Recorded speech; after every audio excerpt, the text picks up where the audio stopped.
여호와께서 모세에게 이르시되 아론에게 명령하기를 네 지팡이를 들어 땅에 티끌을 치라 하라. 그것이 애굽 온 땅에서 이가 되리라.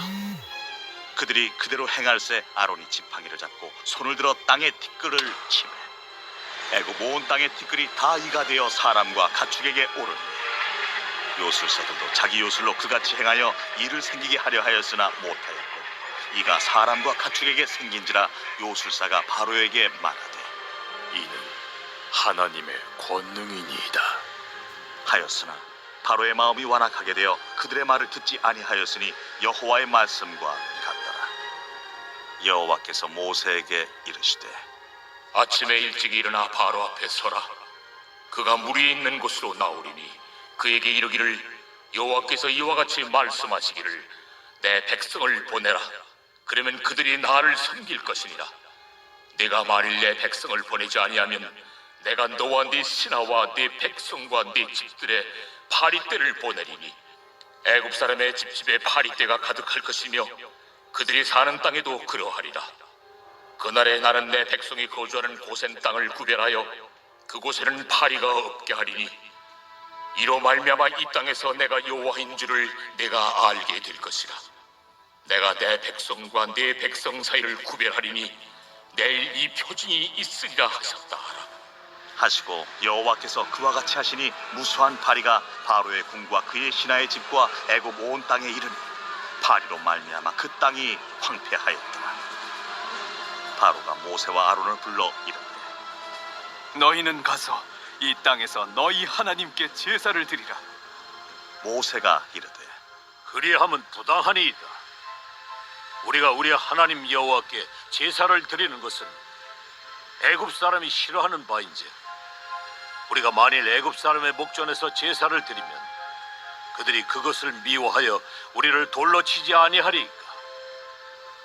우리가 사흘길쯤 광야로 들어가서 우리 하나님 여호와께 제사를 드리되 우리에게 명령하시는 대로 하려 하나이다. 내가 너희를 보내리니 너희가 너희의 하나님 여호와께 광야에서 제사를 드릴 것이나 너무 멀리 가지는 말라. 그런즉 너희는 나를 위하여 간구하라. 내가 왕을 떠나가서 여호와께 간구하리니 내일이면 파리떼가 바로와 바로의 신하와 바로의 백성을 떠나려니와 바로는 이 백성을 보내어 여호와께 제사를 드리는 일에 다시 거짓을 행하지 마소서. 모세가 바로를 떠나 나와서 여호와께 간구하니 여호와께서 모세의 말대로 하시니 그 파리떼가 바로와 그의 신하와 그의 백성에게서 떠나니 하나도 남지 아니하였더라. 그러나 바로가 이때에도 그의 마음을 완강하게 하여 그 백성을 보내지 아니하였더라.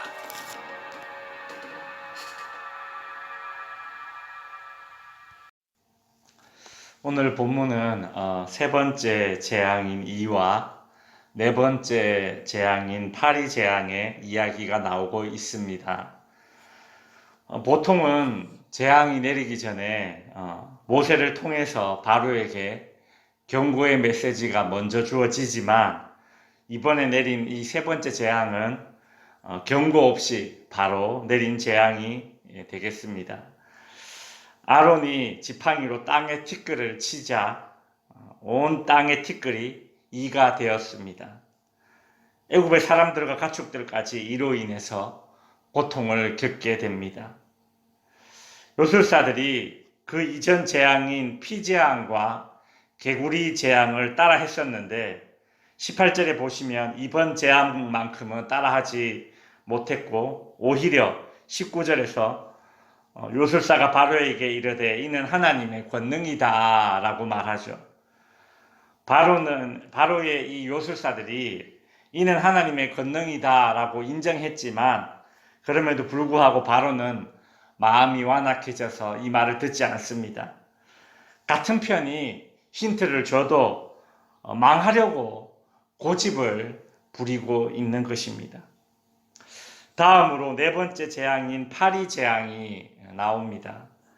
하나님께서 애굽에 파리떼를 보내어서 애굽 사람의 집에 가득하게 하셨습니다. 그런데 여기서부터 이제 재밌는 것은 22절에 보시면 그날에 나는 내 백성이 거주하는 고센 땅을 구별하여 그곳에는 파리가 없게 하리니 이는 이로 말미암아 내가 여호와인 줄 네가 알게 되리라. 애굽 전역에 파리가 들끓었는데 이스라엘 사람들이 살고 있는 이 고센 땅에만 파리가 없었다라는 것은 이것은 자연현상으로는 설명할 수 없는 것입니다. 여러분 한번 생각해 보십시오. 이스라엘 사람들은 고센 땅에서 목축업을 주로 했었습니다. 이스라엘 사람들은 목축업을 주로 했고 애굽 사람들은 농사를 주로 지었습니다. 가축들이 애굽 사람들이 살고 있는 이 고센 땅보다 애굽 사람들이 살고 있는 땅보다 이스라엘 사람들이 살고 있는 고센 땅에 가축들이 훨씬 많았습니다. 그래서 파리가 들끓었다면 가축들이 많이 있는 이 이스라엘 사람들의 땅에 파리가 더 많이 들끓어야 합니다. 그러나 이스라엘 사람들이 살고 있는 고센 땅에는 파리가 들끓지 않고 애굽 사람들이 살고 있는 곳에만 파리가 들끓었다라고 오늘 본문에 기록하고 있죠. 바로는 이런 모습을 보면서 이것이 자연현상이 아님을 알아채야 되는 것이죠. 더 이상 백성들에게도 이것이 자연적인 현상이다라고 둘러댈 수도 없게 되어버렸습니다. 이제 백성들 사이에 원성이 발생하고 바로 왕도 정치적인 그런 압박을 받게 되죠. 그러자 바로는 25절에서 모세와 아론을 불러 이르되 너희는 가서 이 땅에서 너희 하나님께 제사를 드리라 라고 합니다. 바로 왕은 광야로 나가서 제사를 드리겠다라고 말하는 모세에게 광야로 나가서 제사 드리라 라고 하지 않고 애굽 땅 안에서 제사를 드리라 이렇게 이제 말을 합니다. 그러나 이것은 바로 왕의 교묘한 노림수였습니다. 파리 떼가 애굽 사람들만 살고 있는 곳에 들끓고 있는데 이스라엘 사람들이 살고 있는 고센 땅에는 파리 떼가 없었기 때문에 상대적으로 애굽 사람들은 이스라엘 사람들에 대한 그런 증오심이 이스라엘 사람들을 향할 수밖에 없는 그런 시국이었습니다. 그러한 때에 애굽 백성들 앞에서 이스라엘 백성들이 제사를 드린다면 애굽 사람들은 이스라엘 백성들에게 분노를 쏟아부을 것입니다. 예전에 일본 관동 대지진이 일어났죠. 그때 일본 정부에서는 일본인들의 그 정부를 향한 그 분노를 일본에 살고 있는 한국 사람들에게 화풀이 하도록 해서 많은 한국인들이 일본 사람들에게 죽었습니다. 그 당시 일본 정부는 그렇게 자신들의 정치적인 위기를 넘겼었죠. 지금 바로가 노리는 것이 바로 이와 같은 방식입니다. 백성들의 분노를 화풀이할 수 있는 그런 대상이 필요했던 것이죠. 그러나 모세는 그 계략에 넘어가지 않았습니다. 모세는 26절에 보시면 우리가 하나님 여호와께 제사를 드리는 것은 애굽 사람들이 싫어하는 바인즉 우리가 만일 애굽 사람들의 목전에서 제사를 드리면 그들이 그것을 미워하여 우리를 돌로 치지 아니하리까 라면서 그 당시의 정세를 정확하게 파악하고 문제를 짚고 있죠. 자신의 계략에 모세가 속아 넘어가지 않자 바로는 어쩔 수 없이 광야로 나가서 제사를 드리도록 허락하고 파리떼를 없애달라 그렇게 이제 요청을 합니다. 이에 모세는 하나님께 간청하여서 파리떼가 사라지게 되고 그러자 바로는 이전처럼 다시 마음이 완강해져서 보내겠다라는 약속을 어기게 됩니다. 이제 말씀을 정리하겠습니다. 현재까지 애굽에 내리는 재앙을 대하는 바로의 이 대응책은 크게 세 가지입니다. 첫 번째는 고집 부리는 것, 두 번째는 얕은 계략을 부리는 것, 세 번째는 거짓말하는 것이었습니다.